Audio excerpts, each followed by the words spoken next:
नहीं सर ನೋಡಿ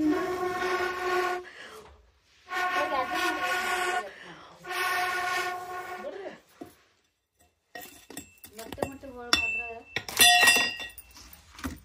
ಹೆಂಗ್ ತಗೊಂಡಿರುತ್ತೆ ಕೈಗೆ ಡಬ್ಬಿ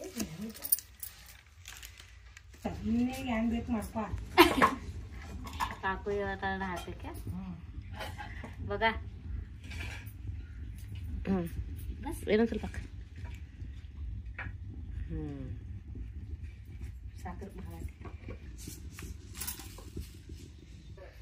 वांग्याची भाजी करण्यासाठी वांगी चिरल्यात कांदा चिली पावडर कोथिंबीर कढीलिंब तेल जिरे मोहरी आता इकडं तेल तापायला ठेवलंय बहीण बाई तेल तापलं की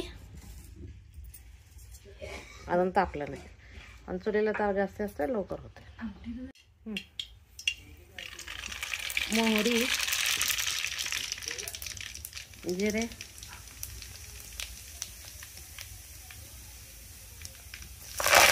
कढीलिंब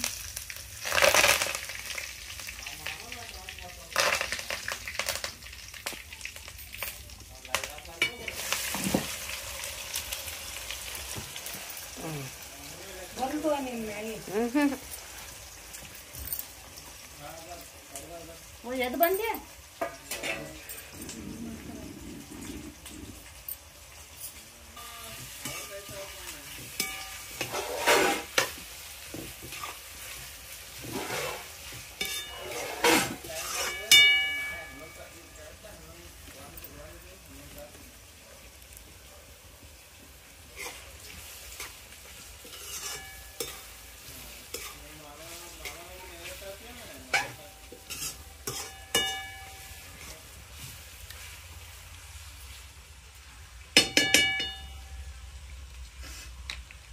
हे विशाल दी विशाल आहे रक्षाबंधन आता लागत काय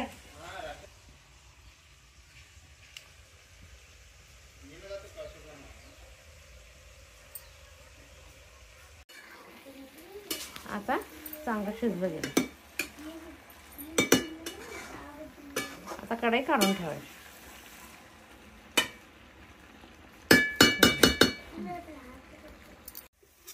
आता हळद घातली कांदा चांगला खरपूस भाजला आहे आता हळद घातली आता वांगी चिरलेली ही वांगी सगळी ह्याच्यात घालायची चुलीवर चांगली होते चव असते पण थोडासा वेळ लागतोय चूल पेटायला तर बाहेर पाऊस आहे नाही त्यामुळे जळण साधारण ओलसर असते त्यामुळे पेटायला थोडा वेळ घेते पण चुलीवरचा स्वयंपाक आरोग्यासाठी अतिशय चांगला म्हणून आज चुलीवर वांगं करायचं ठरवलं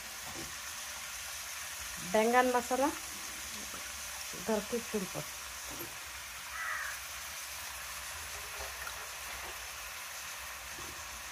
वांगी बारीक चिरून येतात बारीक चिरला तर एक काय फायदा होतोय की लवकर शिजलं जाते आणि कुणाला किती लहान मुलं असते तर कमी द्यायला येते अर्धा अर्धा करून घातलं की मग ते मुलांना संपतंय नाही संपतंय तर त्यापेक्षा बारीक चिरलं की त्यांना किती पाहिजे तेवढं देतात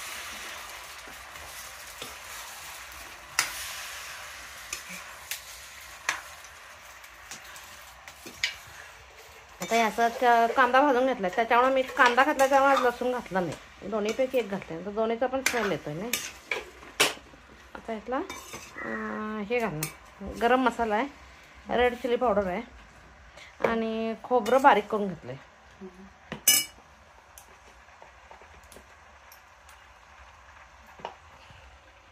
हे खोबरं आणि शेंगा हे दोन्ही पण घालणार आहे निम्म खोबरं निम्म शेंगा पण ओनली फक्त कांदा घातलाय हे घातलं नाही लसूण घातलं नाही छान तेल जरा जास्त घातलं की वांग्याच्या भाजीला टेस्ट येते तेल आरोग्यासाठी चांगलं नाही पण एक एक भाज्यांना कंपल्सरी जास्ती घातलं तर टेस्ट आहे वांग्याच्या भाजीला तेल जास्ती पाहिजे शेंगदाण्याचं कूट कंपल्सरी पाहिजे ते पण भाजलेल्या शेंगदाण्याचं पाहिजे तर टेस्ट वेगळीच येते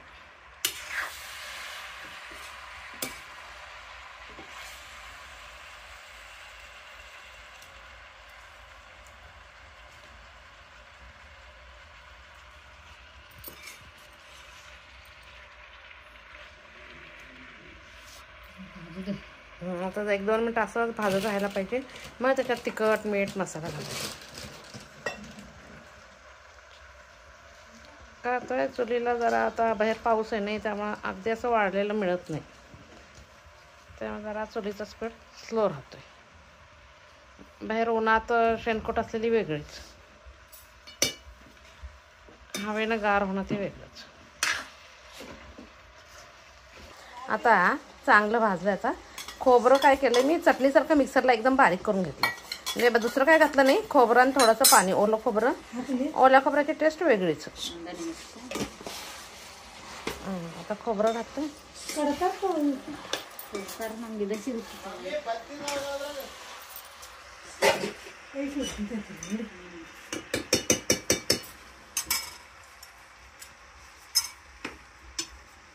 आता हे भाजलेल्या शेंगदाण्याचं कूट केलं ते पण जरा घालायचं, म्हणजे टेस्ट छान येते, मस्त वाटतं.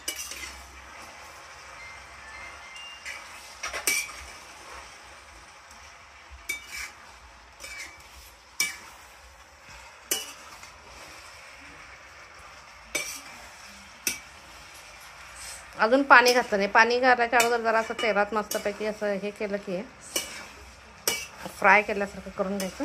आता काय नाही, त्याच्यात तिखट मीठ घालायचं.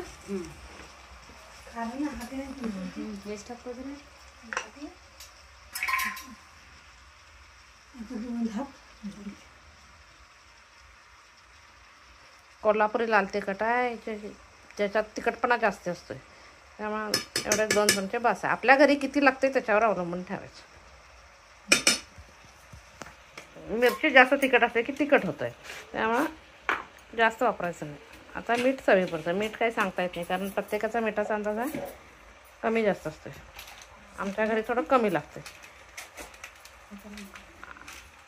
आता हे थोडासा गरम मसाला,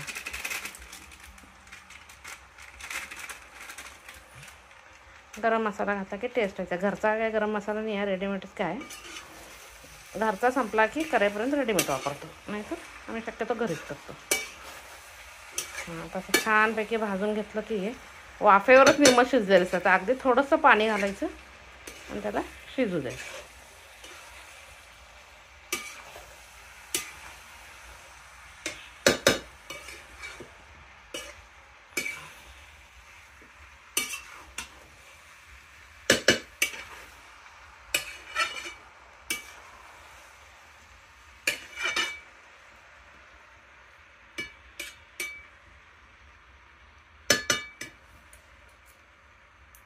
आता बघा, आता चुलीला किती छान तावा. सुरुवातीला येत नाही, कारण जरा जळण गार झालेलं असते नाही. एकदा चालू झालं की चालू होते.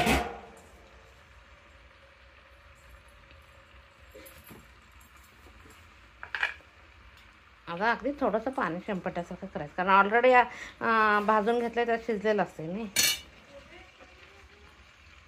एक 5 मिनटं तेवढंच. आता वरनं कोथिंबीर घालायची आणि झाकून ठेवायचं. परत 5 मिनटानं कढई काढून ठेवायची, बघायची पण गरज नसते. मस्त.